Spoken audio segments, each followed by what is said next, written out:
So it's come to the final part 6 of my 6-part series, How I Was Reborn on the 4th of July.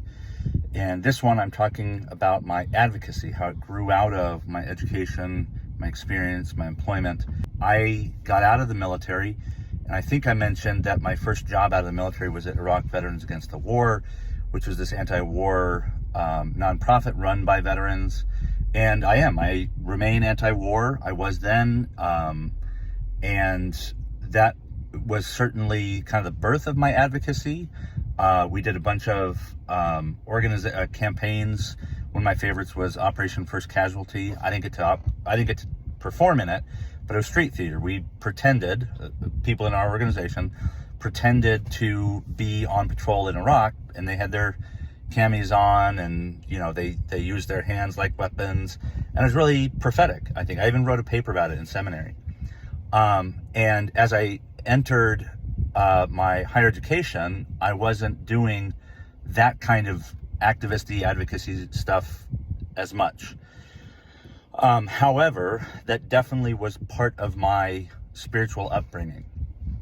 I've also done stuff on truth commissions. When I testified at the Truth Commission on Conscience and War, did a course for credit on truth commissions.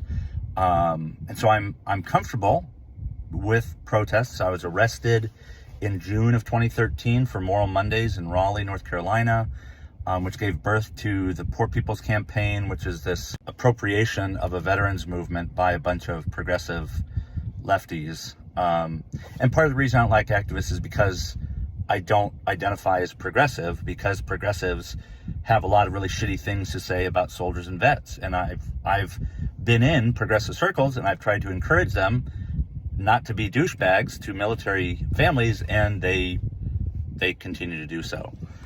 I never thought that I would have to advocate for myself. I'm a heterosexual, cisgendered male, evangelical, Christian. I carry a lot of privilege, and I learned what that meant.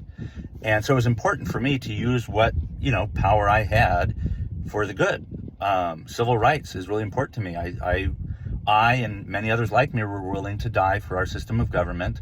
When I started seeing my experience as an employee at Duke, when I started seeing the need to rename that experience as bias, harassment, discrimination, that's when progressives largely cut, sling, load and left me flailing in the breeze and started calling me crazy, angry, mentally ill, suicidal.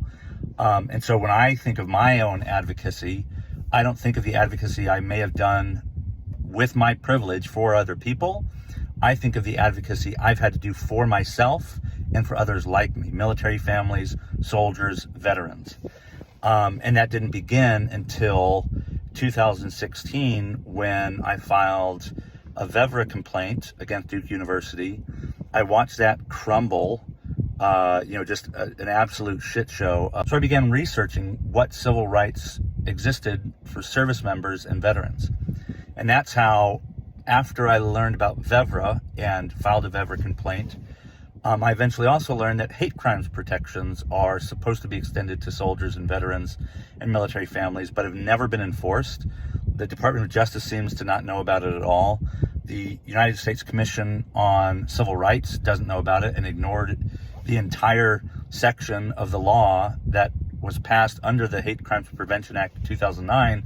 An entire section that was dedicated to military service members was ignored in their centenary report on the Hate Crimes Prevention Act. They excluded Section 4712 of the HCPA, which extends protections for military families.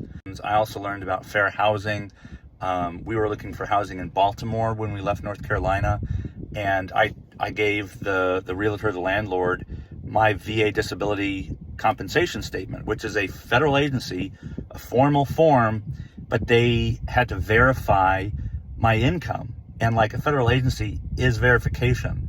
And so these little tiny things that otherwise I would have just dismissed as just being a veteran, I began narrating as bias, harassment, discrimination, implicit bias, sure, But once I saw it that way, I could never again unsee it. And so I made this website, gijustice.com, and I started trying to educate others what it meant that we have civil rights, and that if anybody deserves civil rights, it's those who have already fought to defend them. So advocacy is kind of where I'm at now. I've completed my education. I don't think I'll go back to education. And employment's kind of a toss-up, because I piss people off when I start asserting the fact that I have civil rights that aren't being enforced. And the more I do that, the more I get people like this VFW commander or Mike Levin, who's called the cops on me for asking about my civil rights. So if you want to learn more, go to gijustice.com. You can also, of course, I have to plug my book by the same name, How I Was Reborn on the 4th of July. Go to this website and you can order the book to learn more about my history and story. But this is the end of my 6-part series on how I was reborn on the 4th of July. If you'd like to be reborn on the 4th of July too, get in touch with me, send me a message, comment, like, and follow for more of these videos, and let's stay in touch.